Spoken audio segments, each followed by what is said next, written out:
नमस्कार मेरे प्यारे साथियों, अगर आप 10th के विद्यार्थी हैं और आपको 2022 में बोर्ड एग्जाम देना है तो ये वीडियो आपके लिए काफ़ी महत्वपूर्ण है। ठीक है दोस्तों, मैं इस वीडियो में विज्ञान का क्वेश्चन बैंक का दोस्तों 40 VVI ऑब्जेक्टिव क्वेश्चन बताने वाले हैं जो 18 फरवरी 2022 को पेपर में छपेगा। ठीक है, अगर जो दोस्तों आपके फाइनल परीक्षा बोर्ड एग्जाम में दोस्तों सबसे ज़्यादा क्वेश्चन आता है तो क्वेश्चन बैंक से आता है। ठीक है, इसलिए 1 से लेकर 40 तक सभी प्रश्नों का बारीकी के साथ देखिएगा।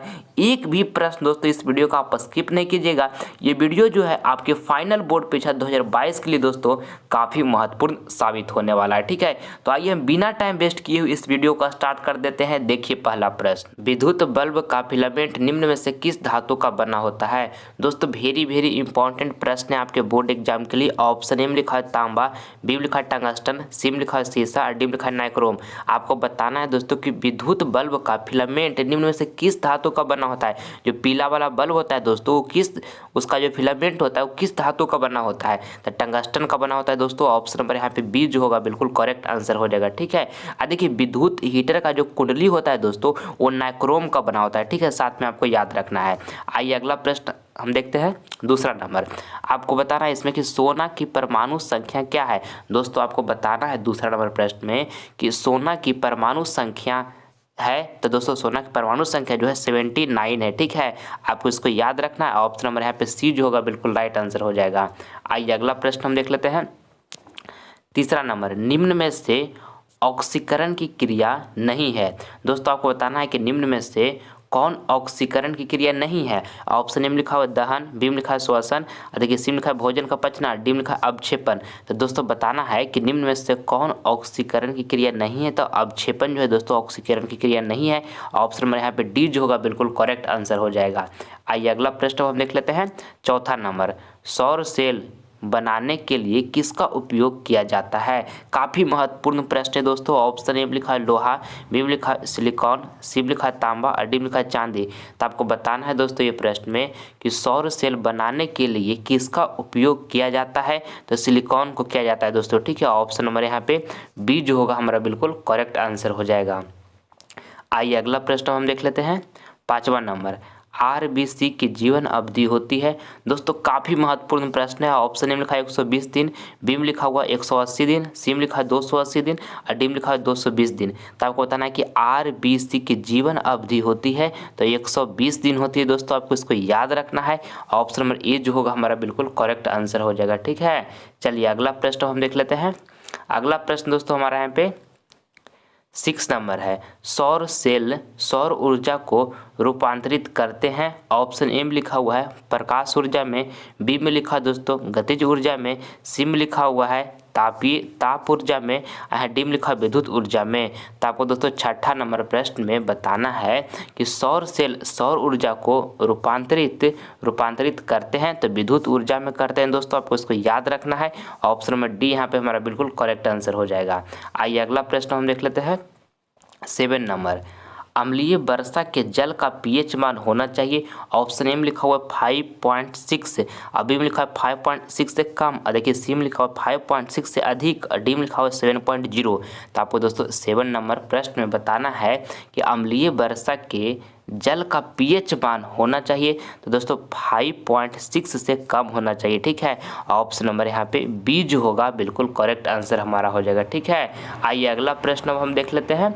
अगला प्रश्न दोस्तों हमारा यहाँ पे 8 नंबर है, चींटी के डंक में कौन सा अम्ल पाया जाता है। लालन टॉप प्रश्न है दोस्तों। ऑप्शन ए में लिखा है इथेनोइक अम्ल, बी में लिखा है सिट्रिक अम्ल और सी में लिखा हुआ मिथेनोइक अम्ल और डी में लिखा है ऑक्जेलिक अम्ल। तो दोस्तों आपको 8 नंबर प्रश्न में बताना है कि चींटी के डंक में कौन सा अम्ल पाया जाता है, तो मिथेनोइक अम्ल पाया जाता है। ऑप्शन नंबर यहाँ पे सी जो होगा हमारा बिल्कुल राइट आंसर हो जाएगा। आइए अगला प्रश्न हम देखते हैं। और दोस्तों ये 40 ऑब्जेक्टिव प्रश्न जो आपका हम क्वेश्चन बैंक का करवा रहे हैं आपके फाइनल बोर्ड परीक्षा के लिए काफ़ी महत्वपूर्ण है। ये सभी प्रश्न प्रीवियस ईयर में पूछा गया है दोस्तों और 2022 बोर्ड एग्जाम में भी पूछा जाएगा। इसलिए 1 से लेकर 40 तक सभी प्रश्नों का बारीकी के साथ देखिएगा। एक भी प्रश्न आप स्किप नहीं कीजिएगा दोस्तों। सारा क्वेश्चन बैंक का प्रश्न है और सबसे ज़्यादा दोस्तों अगर जो बिहार बोर्ड क्वेश्चन पूछता है तो क्वेश्चन बैंक से पूछता है। ठीक है, इसलिए इस वीडियो में आप हमारे साथ कंटिन्यू बने रहिएगा, सारे प्रश्न को आप देखिएगा। ठीक है, है। चलिए देखिए 9 नंबर प्रश्न कहता है कि आभूषण दोस्तों बनाने वाला सोना होता है 24 कैरेट का, बी में लिखा हुआ 16 कैरेट का, सी में लिखा हुआ 22 कैरेट का और डी में लिखा हुआ 15 कैरेट का। तो आपको दोस्तों 9 नंबर प्रश्न में बताना है कि आभूषण बनाने वाला सोना होता है तो 22 कैरेट का होता है दोस्तों, आपको इसको याद रखना है। ऑप्शन नंबर यहाँ पे सी जो होगा बिल्कुल करेक्ट आंसर हो जाएगा, ठीक है। चलिए अगला प्रश्न हम देख लेते हैं। अगला प्रश्न हमारा दोस्तों 10 नंबर है, ठीक। शरीर का संतुलन बनाए रखता है दोस्तों, काफ़ी महत्वपूर्ण प्रश्न है, आपको बताना है ये प्रश्न में कि शरीर का संतुलन बनाए रखता है तो सेरिबेलम रखता है दोस्तों, ठीक है। ऑप्शन नंबर यहाँ पे ए जो होगा बिल्कुल करेक्ट आंसर हो जाएगा।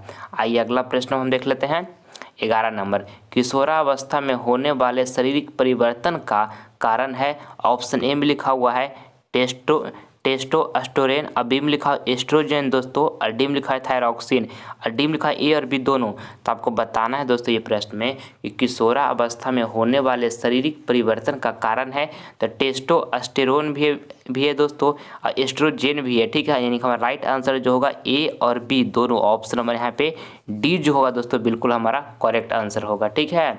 चलिए अगला प्रश्न हम देख लेते हैं 12 नंबर।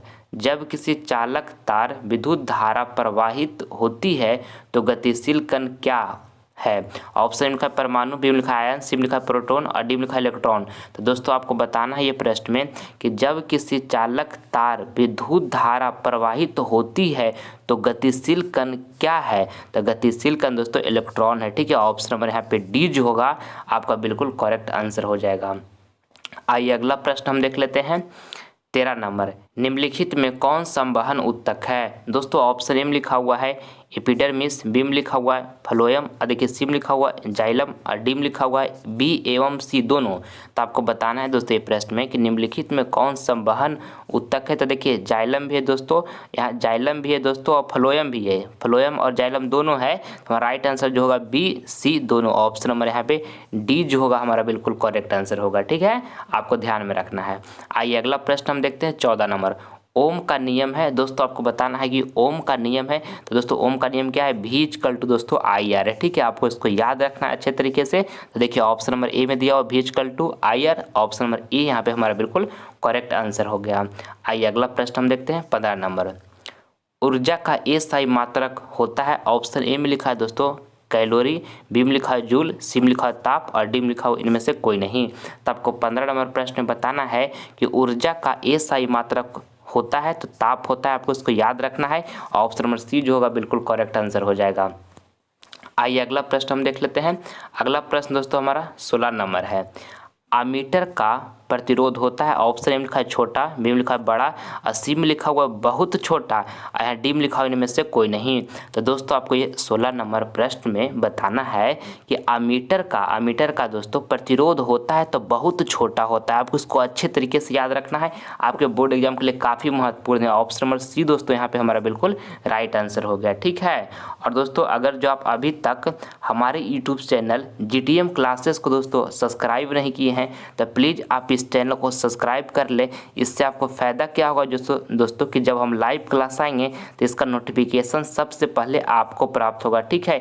एक एक वीडियो दोस्तों आपके लिए हम काफ़ी मेहनत से बनाते हैं, बहुत मेहनत लगता है दोस्तों एक वीडियो बनाने में, इसलिए प्लीज़ आप हमारे चैनल को सब्सक्राइब करें, इससे हमें मोटिवेशन मिलता है नेक्स्ट वीडियो को बनाने के लिए दोस्तों, ठीक है। और वीडियो पसंद आए तो वीडियो को दिल से एक लाइक आप जरूर किया करें, ठीक है।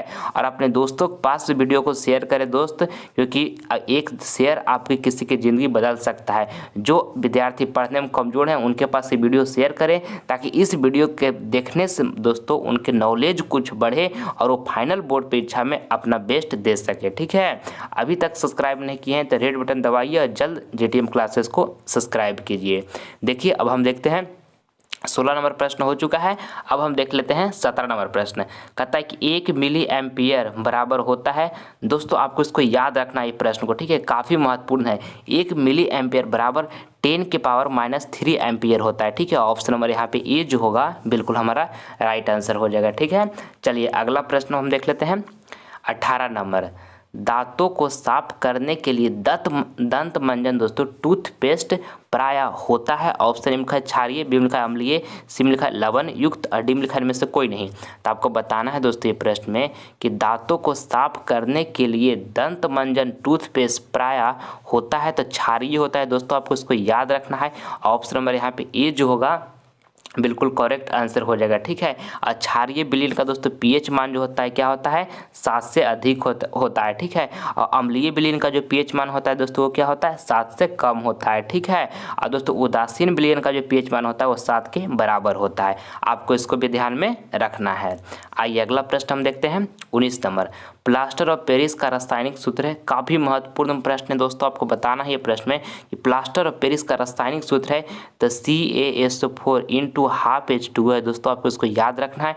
ऑप्शन नंबर यहाँ पे बी जो होगा हमारा बिल्कुल राइट आंसर हो जाएगा, ठीक है। प्लास्टर ऑफ पेरिस का रासायनिक सूत्र क्या है तो CaSO4 इंटू हाफ H2 है, ठीक है। चलिए नेक्स्ट प्रश्न हम देखते हैं 20 नंबर। ऑक्सीजन की संयोजकता है दोस्तों, आपको बताना है ये 20 नंबर प्रश्न में कि ऑक्सीजन की संयोजकता है तो 2 है दोस्तों ऑक्सीजन की संयोजकता, आपको इसको ध्यान में रखना है। ऑप्शन नंबर सी जो होगा बिल्कुल राइट आंसर हो जाएगा। आइए अगला प्रश्न हम देख लेते हैं 21 नंबर। तारे के टिमटिमाने का कारण है, ऑप्शन ए में लिखा है वायुमंडलीय परावर्तन, सी में लिखा है कुल परावर्तन, बी में लिखा है दोस्तों कुल परावर्तन, ठीक है सॉरी, यहाँ पे सी में लिखा हुआ है वायुमंडलीय अपवर्तन और डी में लिखा हुआ कुल अपवर्तन। तो दोस्तों आपको बताना है 21 नंबर प्रश्न में कि तारे टिमटिमाने का कारण है तो वायुमंडलीय अपवर्तन है, ठीक है। ऑप्शन नंबर दोस्तों यहाँ पे सी जो होगा हमारा बिल्कुल राइट आंसर हो जाएगा। आइए अगला प्रश्न हम देख लेते हैं 22 नंबर। दांत की सबसे ऊपरी परत है दोस्तों, आपको बताना है ये प्रश्न में कि दांत की सबसे ऊपरी परत है तो इनामेल है दोस्तों, ऑप्शन नंबर यहाँ पे बी जो होगा हमारा बिल्कुल राइट आंसर हो जाएगा। आइए अगला प्रश्न हम देख लेते हैं 23 नंबर। कौन सा लेंस अपसारी लेंस भी कहलाता है दोस्तों, लल्लन टॉप प्रश्न है आपके बोर्ड एग्जाम के लिए, प्रश्न बहुत बार पूछा गया है आपके फाइनल बोर्ड परीक्षा में और 2022 में भी दोस्तों पूछा जाएगा। आपको बताना है कि कौन सा लेंस अपसारी लेंस भी कहलाता है तो अवतल लेंस दोस्तों कहलाता है, ठीक है। ऑप्शन नंबर यहाँ पे ए जो होगा दोस्तों बिल्कुल हमारा राइट आंसर हो जाएगा। कौन सा लेंस दोस्तों अपसारी लेंस भी कहलाता है तो अवतल लेंस कहलाता है। ऑप्शन नंबर ए यहाँ पे हमारा बिल्कुल सही आंसर हो गया। आइए नेक्स्ट प्रश्न हम देख लेते हैं 24 नंबर। पुतली के साइज को कौन नियंत्रित करता है दोस्तों, ये प्रश्न तो 10 बार से भी ज़्यादा बार बोर्ड एग्जाम पूछ दिया है, ठीक है।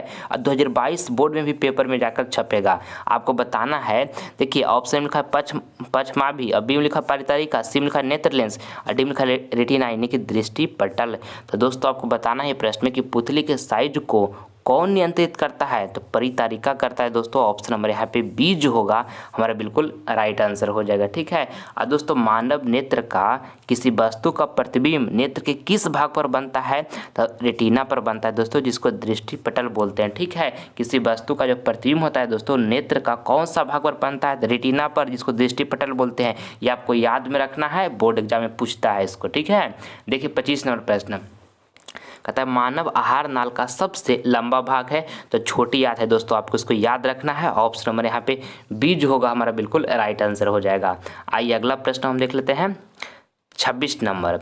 पारिस्थितिकी तंत्र में ऊर्जा का स्रोत है, ऑप्शन नंबर ए में लिखा हुआ है दोस्तों वायु, बी में लिखा हुआ है सूर्य प्रकाश और सी में लिखा हुआ है वर्षा जल और देखिए यहाँ डी में लिखा हुआ है मिट्टी।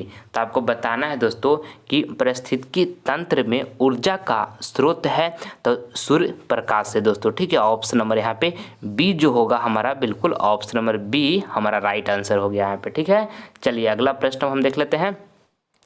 अगला प्रश्न दोस्तों हमारा 27 नंबर है। अम्ल और क्षार आपस में अभिक्रिया कर बनते हैं दोस्तों, काफ़ी महत्वपूर्ण प्रश्न है। ऑप्शन ए में लिखा हुआ है परवल क्षार, बी में लिखा है परवल अम्ल और देखिए सी में लिखा है लवण और डी में लिखा है क्षार। तो आपको बताना है कि अम्ल और क्षार आपस में अभिक्रिया कर बनते हैं तो दोस्तों लवण बनते हैं। ऑप्शन नंबर यहाँ पे सी जो होगा बिल्कुल हमारा करेक्ट आंसर हो जाएगा। आइए अगला प्रश्न हम देख लेते हैं 28 नंबर। अलैंगिक जनन मुकुलन द्वारा होता है, ऑप्शन ए में लिखा हुआ अमीमा में, बी में लिखा हुआ ईस्ट में और देखिए सी में लिखा हुआ है प्लाज्मोडियम में और यहाँ पे देखिए डी में लिखा है इनमें से कोई नहीं। तो दोस्तों आपको बताना है कि अलैंगिक जनन अलैंगिक जनन दोस्तों मुकुलन द्वारा होता है तो ईस्ट में होता है दोस्तों। आपको अच्छे तरीके से इसको याद रखना है। काफ़ी महत्वपूर्ण प्रश्न है दोस्तों आपके फाइनल बोर्ड परीक्षा 2022 के लिए, ठीक है। चलिए अगला प्रश्न हम देख लेते हैं 29 नंबर। और दोस्तों ये 40 प्रश्न में से जो भी प्रश्न आपको याद नहीं होगा उसे प्लीज़ आप नोटबुक पर लिख कर याद कर लीजिएगा, ठीक है। क्योंकि बाबू अब आपके पास समय कम बचा हुआ है और हमारा टारगेट है कि 480 प्लस मार्क्स फाइनल बोर्ड परीक्षा में हर हालत में अचीव करना है, ठीक है। तो ये अचीव करने के लिए दोस्तों हमको मेहनत करना पड़ेगा दिन रात, तब जाकर हम टारगेट को अचीव कर सकते हैं, ठीक है। बचपन से लेकर माता पिता आपको बहुत उम्मीद से पाल पोस कर बड़ा किए हैं, इसलिए माता पिता को अपने धोखा नहीं दीजिएगा। मन से पढ़ाई कीजिएगा, समय को केवल काटिएगा नहीं, बर्बाद नहीं कीजिएगा, ठीक है। माता पिता बहुत उम्मीद से पाल पोस कर बच्चे को अपने बड़ा करते हैं, ठीक है मेरे प्यारे साथियों। इस बात को ध्यान में आपको हमेशा नज़र में रखना है, ठीक है। इसलिए हर हाल में 480 प्लस मार्क्स लाकर जिस दिन रिजल्ट आएगा उस दिन माँ और पिता की आंखों में खुशी के आंसू बहाना है। ये बात को हमेशा आपको माइंड में रखना है, ठीक है। गांव मोहल्लों में दोस्तों आपका चर्चा होगा, वो पल आपके लिए काफ़ी लाजवाब होगा। इसलिए मन से पढ़ाई कीजिए और आपके अंदर ये टैलेंट है कि आप 480 प्लस दोस्तों फाइनल बोर्ड परीक्षा 2022 में मार्क्स को प्राप्त कर सकते हैं, ठीक है। बशर्ते आपको कंटिन्यू पढ़ाई करना होगा, इधर उधर 1 मिनट भी समय आपको बर्बाद नहीं करना होगा, ठीक है। हमसे जितना भी मेहनत होगा बाबू हम आपके लिए करने के लिए तैयार हैं। ये 40 ऑब्जेक्टिव क्वेश्चन आपको हम क्वेश्चन बैंक का करवा रहे हैं जो काफ़ी महत्वपूर्ण है, ठीक है। इसके बाद भी और भी जो बचा हुआ सारा सब्जेक्ट का क्वेश्चन बैंक का प्रश्न जो बचेगा एग्जाम आते आते तक सभी क्वेश्चन बैंक का जो प्रश्न होगा दोस्तों आपके सामने हम प्रस्तुत कर देंगे, ठीक है। बस आप हमारे साथ कंटिन्यू बने रहिएगा, हमसे जितना मेहनत हो सकेगा आपके लिए करने के लिए हम तैयार हैं, ठीक है। चलिए अब हम देखते हैं 29 नंबर प्रश्न।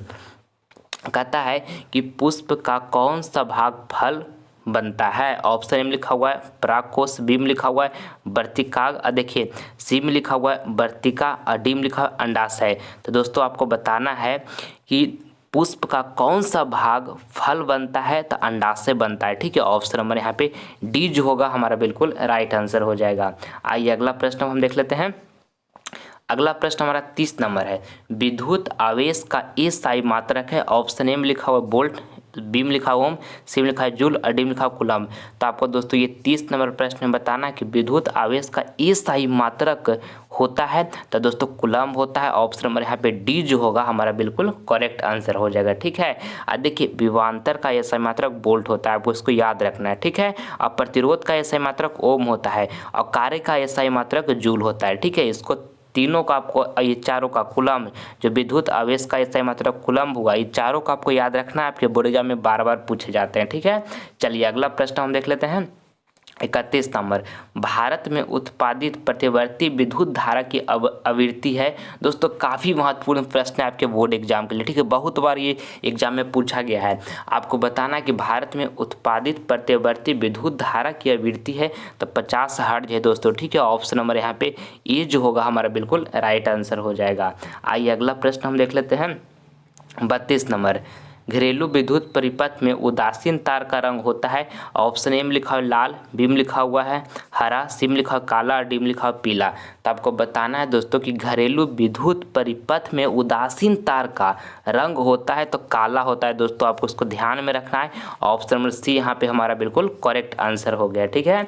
चलिए अगला प्रश्न हम देख लेते हैं 33 नंबर। मधुमक्खी का डंक एक अम्ल छोड़ता है जिसके कारण दर्द एवं जलन का अनुभव होता है। यह अम्ल है। ऑप्शन ए में लिखा हो मिथेनोइक अम्ल, बी में लिखा हो एथेनोइक अम्ल, सी में लिखा हो सिट्रिक अम्ल और डी में लिखा है ऑक्जेलिक अम्ल। बताइए दोस्तों आप सभी विद्यार्थी, आपको बताना है कि मधुमक्खी का डंक एक अम्ल छोड़ता है जिसके कारण दर्द एवं जलन का अनुभव होता है, यह अम्ल है तो मिथेनोइक अम्ल है दोस्तों, आपको इसको याद रखना है। ऑप्शन नंबर ए जो होगा हमारा बिल्कुल राइट आंसर हो जाएगा। आइए नेक्स्ट प्रश्न हम देख लेते हैं 34 नंबर। ऑक्जेलिक अम्ल का प्राकृतिक स्रोत निम्न में से कौन है। ऑप्शन ए में लिखा हुआ है संतरा, बी में लिखा है टमाटर और सी में लिखा हुआ है सिरका, डी में लिखा है इमली। तो आपको दोस्तों ये प्रश्न में बताना है कि ऑक्जेलिक अम्ल का प्राकृतिक स्रोत निम्न में से कौन है, तो टमाटर है दोस्तों। ऑप्शन नंबर यहाँ पे बी जो होगा हमारा बिल्कुल करेक्ट आंसर हो जाएगा, आपको इसको अच्छे तरीके से याद रखना है। आइए अगला प्रश्न हम देख लेते हैं अगला प्रश्न हमारा 35 नंबर है, निम्न में कौन सबसे अधिक अभिक्रियाशील धातु है? ऑप्शन ए में लिखा है दोस्तों Mg यानी कि मैग्नीशियम, बी में लिखा हो सी यानी कैल्शियम, और देखिए सी में लिखा हो Na यानी कि सोडियम, और डी में लिखा हो के पोटेशियम। तो आपको बताना है दोस्तों ये प्रश्न में कि निम्न में से कौन सबसे अधिक अभिक्रियाशील धातु है? तो पोटेशियम है दोस्तों, जिसको हम के से डिनोट करते हैं। ऑप्शन नंबर यहाँ पे डी जो होगा हमारा बिल्कुल करेक्ट आंसर होगा। ठीक, चलिए अगला प्रश्न हम देख लेते हैं 36 नंबर। और दोस्तों अगर जो आप हमारे अदर सब्जेक्ट का वीडियो देखना चाहते हैं तो डिस्क्रिप्शन में लिंक है, वहाँ पर आप जाकर देखिए। मैथ का भी दोस्तों उसमें हम सब्जेक्टिव क्वेश्चन बताए हुए हैं, और साइंस का भी दोस्तों सब्जेक्टिव क्वेश्चन, ऑब्जेक्टिव क्वेश्चन सारा दोस्तों आपको डिस्क्रिप्शन में विजिट कीजिए, वहाँ पर लिंक मिल जाएगा, उसमें जाकर आप देखिएगा। दोस्तों आपके 2022 बोर्ड एग्जाम के लिए काफ़ी महत्वपूर्ण प्रश्न उसमें हम कवर किए हैं। ठीक है, चलिए देखिए 36 नंबर प्रश्न है कि जब कोई वस्तु को फोकस पर रखा जाता है तो प्रतिबिंब बनेगा। ऑप्शन ए में लिखा है वक्रता त्रिज्या पर, बी में लिखा है अनंत पर, और सी में लिखा है दर्पण के पीछे, और डी में लिखा है ध्रुव।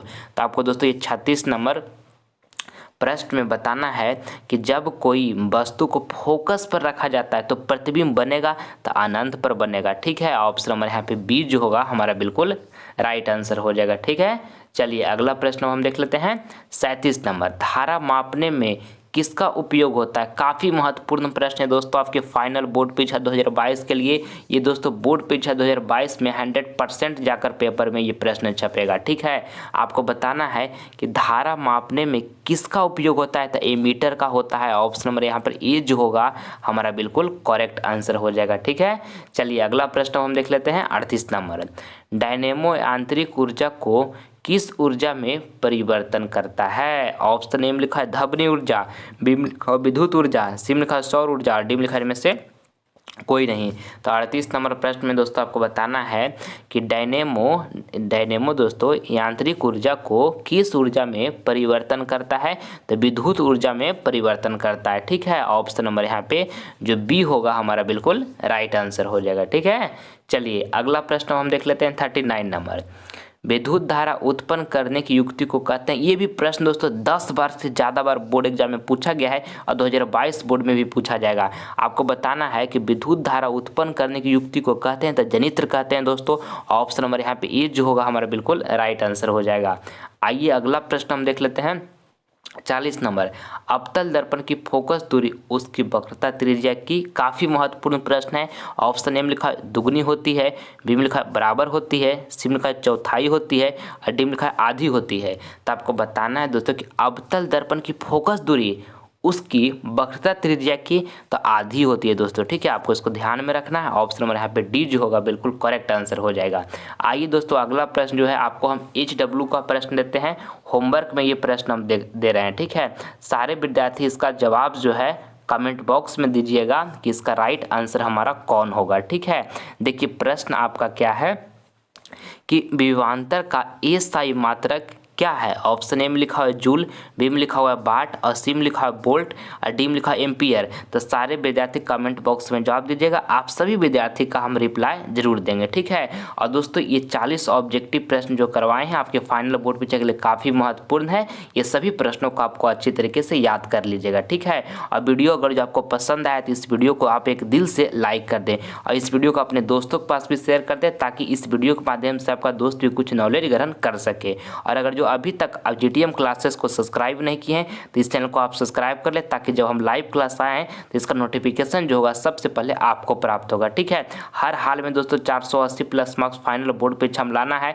जिस दिन रिजल्ट आएगा उस दिन मार पिता की आंखों में खुशी की आंसू बहाना है। ये बात माइंड में आपको हमेशा ध्यान में रखना है। ठीक है, चलिए मिलते हैं हम आपसे अगले वीडियो में। तब तक मन लगाकर पढ़ाई करते रहिएगा और हमेशा खुश रहिएगा। जय हिंद, जय भारत।